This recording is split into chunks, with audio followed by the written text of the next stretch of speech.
pastor Diogo ele não estará conosco, ele está em Hamamatsu, ele vai pregar na igreja de Hamamatsu amanhã. Aí ele pediu para estar ministrando para vocês. Aí a gente vai terminar o capítulo 4 de Ruth, que essa noite nós terminamos o livro de Ruth. Aí eu gostaria que todos abrissem Ruth, capítulo 4.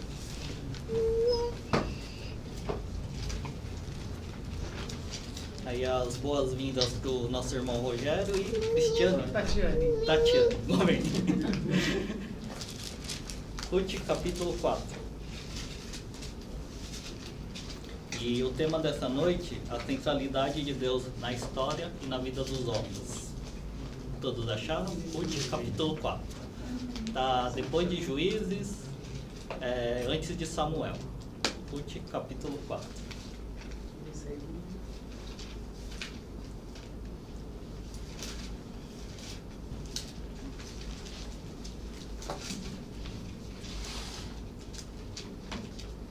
Amém? Amém.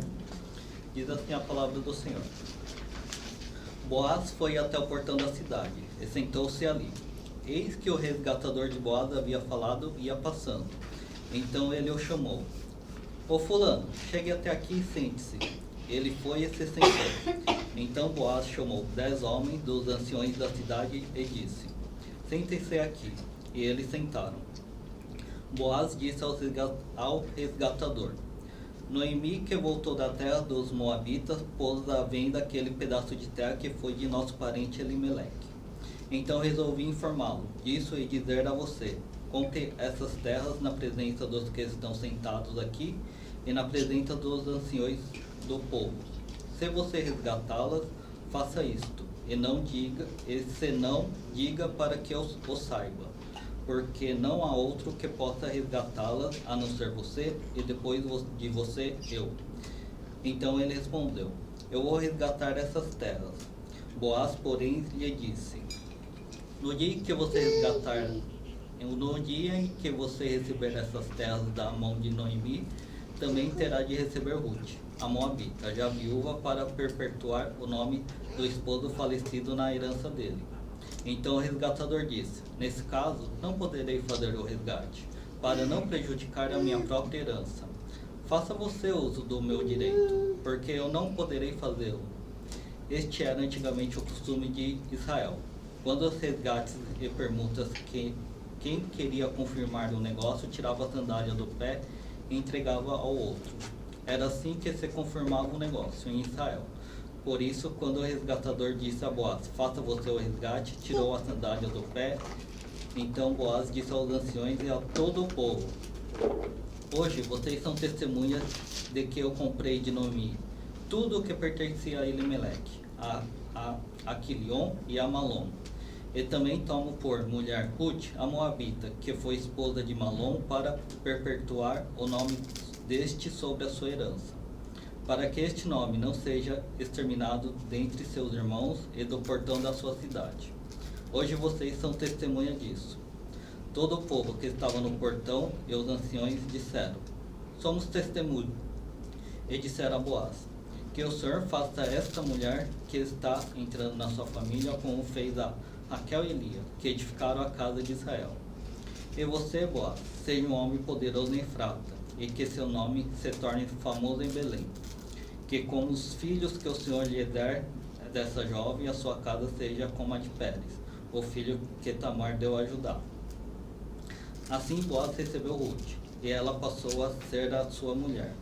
Ela teve relações com ela, e o Senhor concedeu que ela ficasse grávida e tivesse um filho. Então as mulheres disseram a Noemi: bendito seja o Senhor, que não deixou hoje de lhe dar um neto, que será seu resgatador, que o nome dele venha a ser famoso em Israel. Nele você terá renovação de vida e consolo na velhice, pois a sua nora, que ama você, o deu à luz, e para você ela é melhor que 7 filhos. Noemi pegou o menino no colo e passou a cuidar dele. As vizinhas lhe deram o nome, dizendo: nasceu um filho para Noemi, e o chamaram de Obed. Este veio a ser o pai de Jessé, pai de Davi. E estas são as gerações de Pérez. Pérez gerou Esrom, Esrom gerou Urão, Urão gerou Aminadab, Aminadab gerou Nasson, Nasson gerou Salmão, Salmão gerou Boaz, Boaz gerou Obed, Obed gerou Jessé, e Jessé gerou Davi. Vamos orar?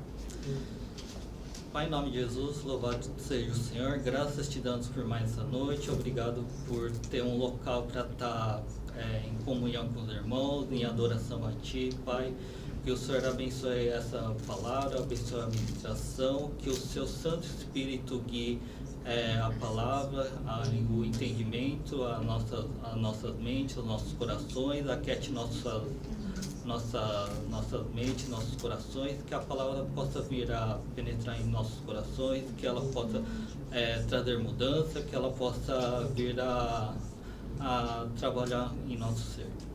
Em nome de Jesus, que eu oro e te peço. Amém. Como eu disse, o tema dessa noite é a centralidade de Deus na história e na vida dos homens. E eu dividi esse texto em 3 partes. O primeiro ponto, que é a resolução dos resgatadores, do versículo 1 ao versículo 12. O segundo ponto, a concepção de um filho, que vai do versículo 13 ao versículo 17. E o terceiro ponto é a genealogia. E aí vamos ver onde Deus está no centro de todos esses pontos. E como é o final do livro já, eu gostaria de fazer uma recapitulação do que a gente já leu, o que foi ministrado. E após a jornada de Noemi, que ela perdeu o marido e os filhos, ela também perdeu a sua esperança. Ela volta para Belém, amargurada, desesperançosa. Ela estava bem perdida, mas Deus, ele vai até Noemi para buscá-la. E ele usa Ruth como instrumento para resgatar Noemi. E Ruth é uma daquelas raras pessoas que a hora que se converte, ela larga tudo. Ela segue a Deus e não quer saber de nada. E elas voltam a Belém e pela providência do Senhor, Ruth vai colher espigas no campo de Boaz. E Boaz era um homem íntegro e temente a Deus, e parente próximo, que ele poderia exercer o papel de parente resgatador. E Noemi vislumbra Ruth se casando com Boaz. E ela começa a armar um plano arriscado no capítulo 3. E Ruth pede Boaz em casamento no meio da noite. Porém, há um obstáculo, há um parente mais próximo que Boaz, que ele tem o direito de resgatar Ruth e as terras de Noemi. E como afirma Noemi, no final do capítulo 3, Boaz vai resolver o assunto ainda hoje. Aí entramos no primeiro ponto, a resolução entre os resgatadores, que está no versículo 1 ao 12. Versículo 1 diz assim: Boaz foi até o portão da cidade e sentou-se ali. Esse portão da cidade seria como fórum, que hoje em dia nós temos, né?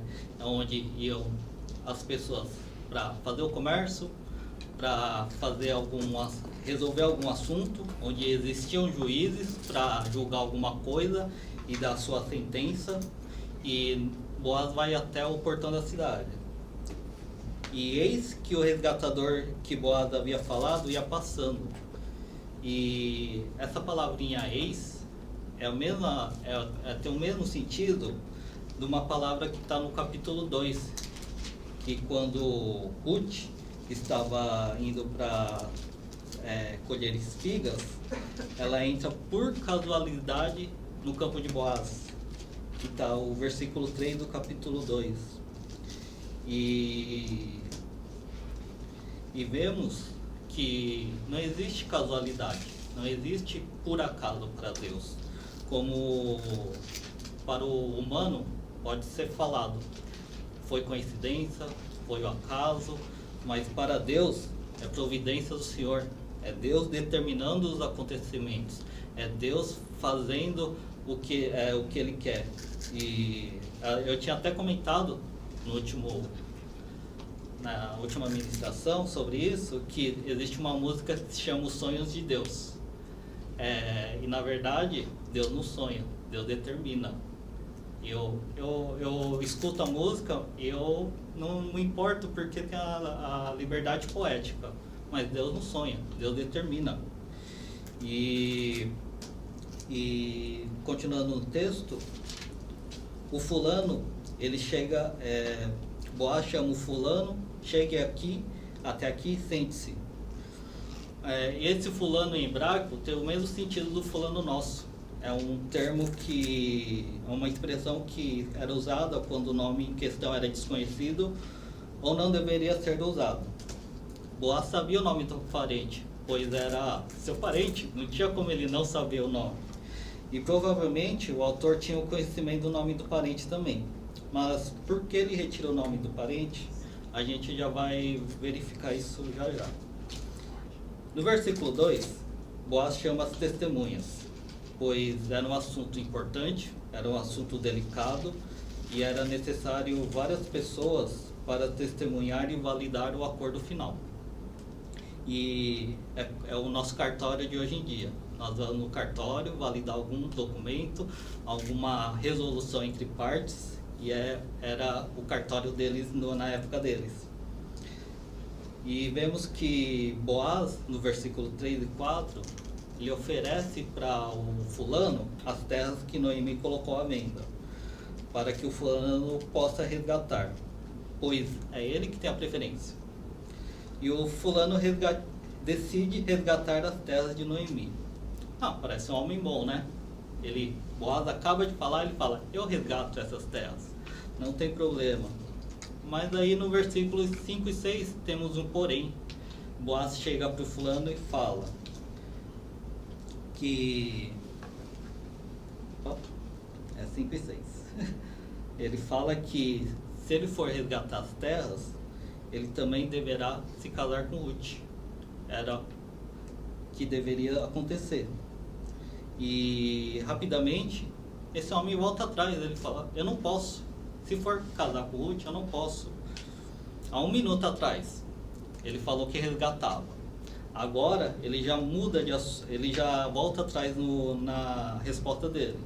Pois, compara um campo de uma idosa, sem filhos, e que não poderia dar à luz a mais nenhum filho, era um ótimo investimento, pois o fulano ele teria despesas com Noemi durante um tempo, com a comida dela, com as necessidades básicas, mas na hora que Noemi morresse, a terra seria dele.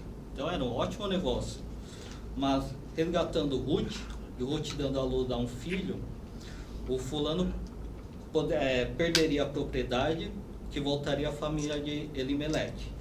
Ele ainda arcaria com os custos de Ruth, do seu filho ou filhos e de Noemi, e ainda perderia a propriedade. O fulano ia ter mais gastos e mais gastos, e não haveria nenhum retorno financeiro. E a herança do fulano para os filhos nessa perspectiva seria menor. O senhor fulano, ele estava mais preocupado com o seu patrimônio, com a sua riqueza, com seus bens, do que ser fiel ao Senhor. Cássio, abre Mateus para mim, Mateus capítulo 3, 19 a 21.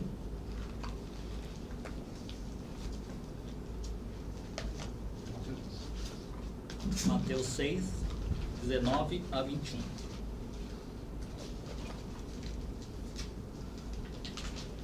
Não ajuntem riquezas aqui na terra, onde as traças e a ferrugem destroem, e onde os ladrões roubam, arrombam e roubam.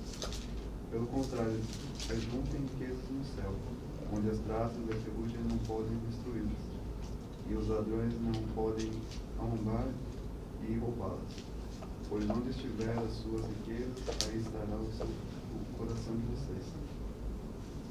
Essa passagem é o famoso Sermão do Monte. E Jesus ele nos ensina uma lição preciosa.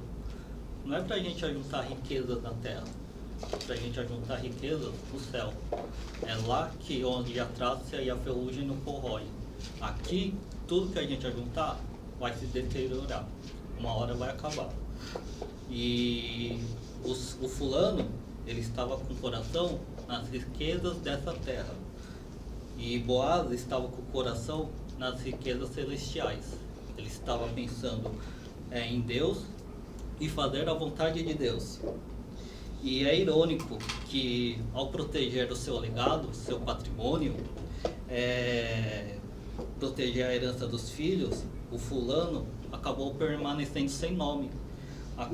Perdeu a maior oportunidade da sua vida, que era ter um dos maiores legados, que era ter um lugar no plano da salvação. E Boaz, ele faz justamente ao contrário. Ele sacrifica seu nome, ele sacrifica sua riqueza ao contrair matrimônio com Ruth, a Moabita. Lembrando que Boaz, ele ia comprar propriedade, só que ele ia dar para Noemi depois. Ele ia casar com uma Moabita, que provavelmente era, para eles, Moabita era um povo inimigo, era idólatra, eles tinham tudo uma questão contra os povo moabita, e mesmo assim ele vai casar com Ruth. Mas Ruth se converteu. Ruth é uma nova criatura. Ela não é mais uma como viviam os moabitas, ela é uma serva de Deus. E em Provérbios 19:14, Nayara, Provérbios 19:14, por favor. Parece que quando Salomão estava escrevendo Provérbios, ele estava pensando nessa história de Boaz e o fulano. Provérbios 19:14. A casa e os bens vêm com a herança dos pais, mas do Senhor a esposa prudente. O fulano, ele manteve a sua herança, como diz Provérbio. Ele pode dar a herança para os filhos, ele manteve a sua herança. Mas a esposa sensata, a esposa prudente, ela vem do Senhor. Ela não vem, ela só vai vir do Senhor. E ele sabia muito bem disso, porque no capítulo 3, quando Ruth se declara a Boaz, que ele seja o resgatador, ele fala: eu farei tudo o que você pedir, minha filha, pois eu sei que a cidade toda sabe que você é uma mulher virtuosa. E Ruth capítulo 3, versículo 12, ele diz assim, Boaz diz que a cidade toda sabe que Ruth é uma mulher virtuosa. E Boaz, o fulano e Maria, irmã de Marta e Lázaro, parece que tem alguma coisa que liga as histórias deles. Já reparou? Vamos todos para Marcos, capítulo 14, versículo 3 a 9.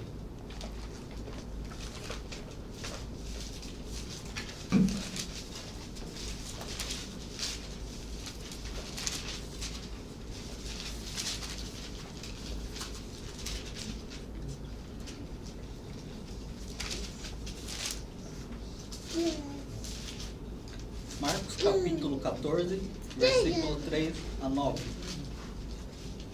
Todos acharam? Diz assim: quando Jesus estava em Betânia, fazendo uma refeição na casa de Simão, o leproso, veio uma mulher, trazendo um frasco feito de alabastro com um perfume muito valioso, de nardo puro, e quebrando o frasco, derramou o perfume sobre a cabeça de Jesus. Alguns dos que estavam ali ficaram indignados e diziam entre si: para que este desperdício de perfume, este perfume poderia ter sido vendido por mais de 300 denários para ser dado aos pobres. E murmuravam contra ela. Mas Jesus disse: deixe a mulher em paz, porque vocês a estão incomodando. Ela praticou uma boa ação comigo, porque os pobres estarão sempre com vocês, e quando quiserem podem fazer-lhe o bem, mas a mim vocês nem sempre terão. Ela fez o que pôde, ungiu o meu corpo antecipadamente para a sepultura. Essa Maria é irmã de Lázaro, irmã de Marta, e ela vai unge os pés do Senhor. E aqui em Marcos não está escrito, mas em João está escrito que é Maria, irmã de Lázaro e irmã de Marta. E ela derrama um frasco de perfume de 300 denários. 300 denários, um denário era um dia de serviço. Então era 300 dias de serviço, um ano de trabalho. E ela faz isso no meio de vários homens. Ela entra, se ajoelha aos pés de Cristo e faz no meio de vários homens, sem se importar com o que eles iriam pensar. E pode ter certeza que eles não iam pensar coisa boa. Era um desrespeito uma mulher entrar no meio de vários homens, se ajoelhar e fazer o que Maria fez. Mas esse ato, toda essa ação de Maria só demonstra o amor, a devoção que ela tinha por Cristo. E o que Jesus diz sobre ela no versículo 9? Diz assim: em verdade lhes digo que onde for pregado em todo o mundo o Evangelho, também será contado o que ela fez para a memória dela. E Boaz tem um amor tão grande a Deus, que seus pensamentos e ações são governados por Deus também. E o nome de Boaz ficou para a história, igual de Maria, também ficou para a história. Mas, e o fulano? Fulano, ao contrário, por seu autocentrismo, por pensar só em si e na sua riqueza, nem digno de ser mencionado na Bíblia foi. Voltando para Ruth, vamos continuar o texto, no versículo 7 e 8.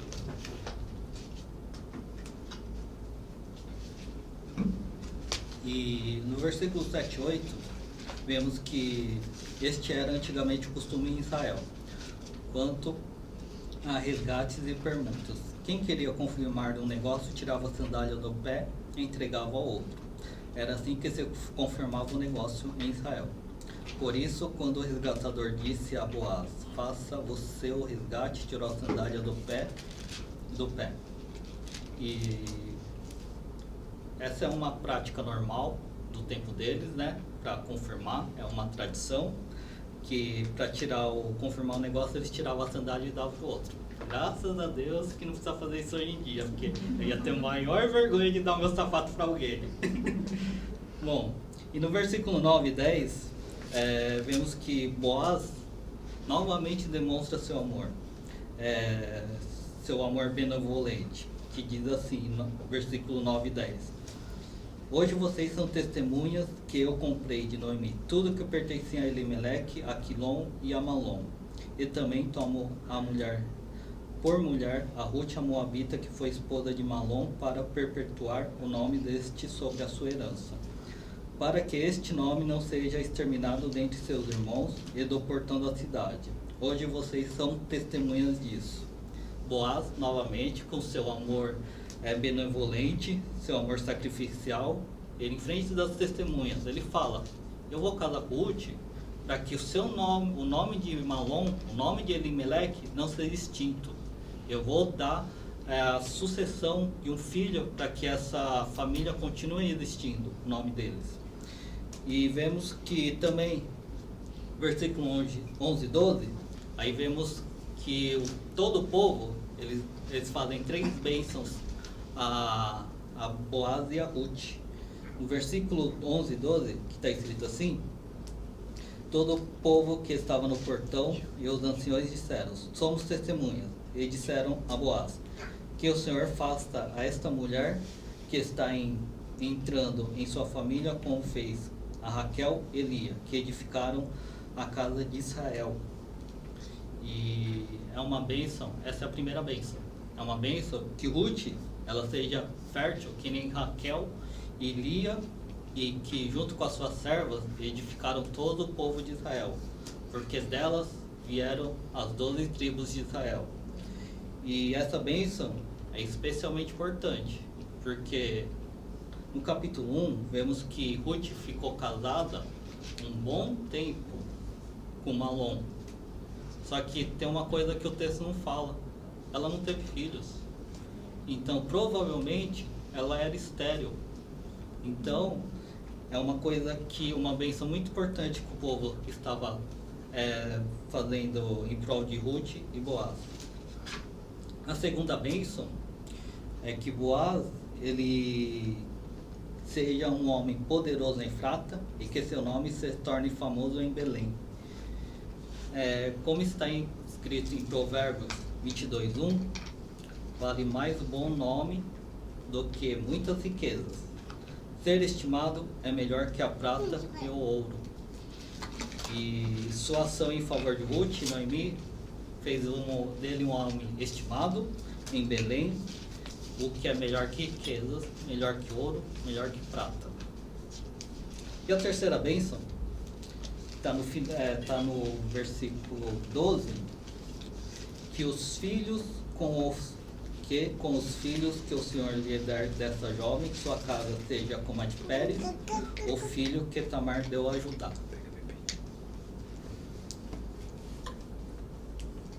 Terceira bênção é que os filhos de Ruth sejam como a casa de Pérez. Que Pérez é o patriarca do povo belemita. E o clã de Pérez era o clã mais importante, era o clã mais prominente da tribo de Judá. E Tamar é a mãe de Pérez e ela tem uma história cheia de escândalos. No Gênesis 38, Tamar conta a história de Tamar, Judá e de Pérez. Tamar era uma, acho que cananita, se alguém sabe me corrija. Era uma cananita, era uma estrangeira, uma viúva sem filhos. Então, Tamar ela se veste como prostituta, ela se deita com o sogro, que é Jacó não, é Judá. E por que ela faz isso?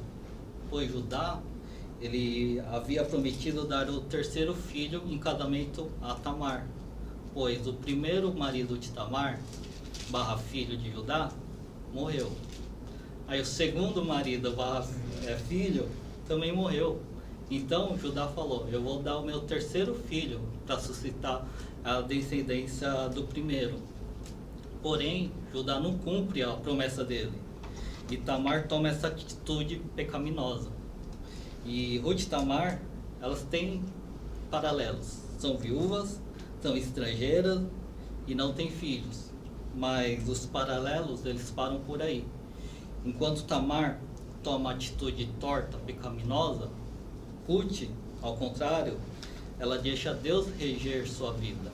Ela deixa Deus ter o controle de tudo. O ponto 2, que vamos ver a concepção de um filho, versículo 13 a 17, Boaz teve relações com Ruth e Deus concede um filho a eles. Lembram que eu falei que Ruth poderia ser estéril? Ela passou um bom tempo casada e não teve filhos. E imagina o medo dela, a angústia dela, que o ponto central, ela tem um filho. Se não tivesse um filho, as terras ficariam com Boaz, porque não voltaria para o clã de Elimeleque. Então ela tinha muito medo, uma angústia muito grande. E ela seria capaz de mudar alguma coisa? É claro que não. Mas Deus sim, Deus muda a história, Deus muda a vida das pessoas. E é o Senhor que concede que Ruth engravidasse. E isso está escrito claramente no texto. É o Senhor que concedeu a Ruth um filho. Ruth viu o Senhor mudar sua história. E mesmo sabendo que ela era estéril, Ruth confiou na bondade, na provisão do Senhor. E deixou ele conduzir sua vida. Vemos que todo o livro de Ruth estava fazendo as coisas, mas ela estava debaixo da vontade de Deus. E o filho que Ruth tem é dado o nome de Obed, que significa servo. E ele é o resgatador de Noemi. E Obed dá um renovo de vida a Noemi. E que belo renovo, né? Para quem perdeu o marido, os 2 filhos, e agora estava passando por necessidade, Obed vem e dá um renovo de vida para ela. E é ele que vai cuidar dela na sua velhice. E Noemi agora finalmente é restaurada nos caminhos do Senhor. Ela tem um entendimento de quem Deus é. Porque no começo ela achava que Deus, ele era só ira, ele era só punitivo. Mas Deus, logo no começo, ele estava mostrando o amor dele por Noemi, buscando ela, trazendo ela de volta para os caminhos dele. E Noemi é como aquela ovelha perdida. Mas pelo amor do Senhor, Deus vai lá e busca. Deus acha a ovelha ferida, machucada, assustada, e Deus cuida, sara suas feridas, restaura seus medos e mostra que o melhor lugar estar debaixo dos cuidados do bom pastor. Noemi vê o amor e bondade do Senhor por meio de Ruth, que é melhor que 7 filhos. Lembra no capítulo 1 que Noemi chega em Belém e fala, ela chega e fala que ela voltou vazia, ela perdeu tudo. Agora ela percebe que ela não voltou vazia, ela voltou com Ruth. Ruth que é melhor que 7 filhos. Ruth que é cheia de amor sacrificial por Noemi. E o ponto 3, que é a genealogia, que nós vemos a centralidade de Deus na história e nas nossas vidas. E por que isso? No final do versículo 22, a história de Ruth toma uma nova dimensão, que diz assim: Obed gerou Jessé e Jessé gerou Davi. Essa é a história de 2 viúvas necessitadas, desamparadas, que foram resgatadas por um homem temente a Deus, e é gerado um filho que é o avô do honrado rei Davi de Israel. Talvez não, o rei mais importante, o rei mais excelente de Israel. E Ruth é uma história comum, com pessoas comuns.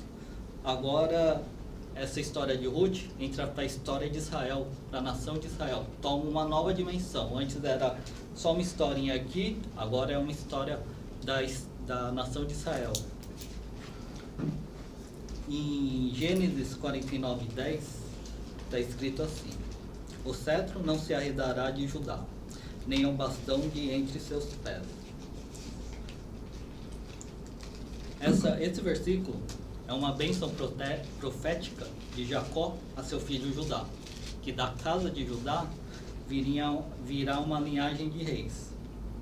Mas o autor, ele estava limitado. Ele estava limitado pelo tempo e pelo seu conhecimento.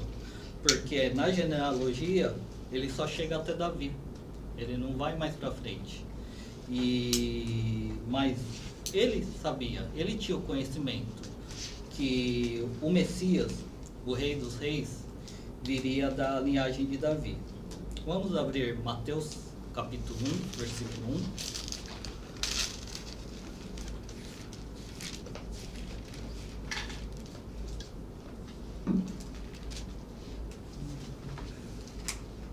Alguém poderia ler para mim? Mateus capítulo 1, versículo 1. Livro da genealogia de Jesus Cristo, filho de Davi, filho de Abraão.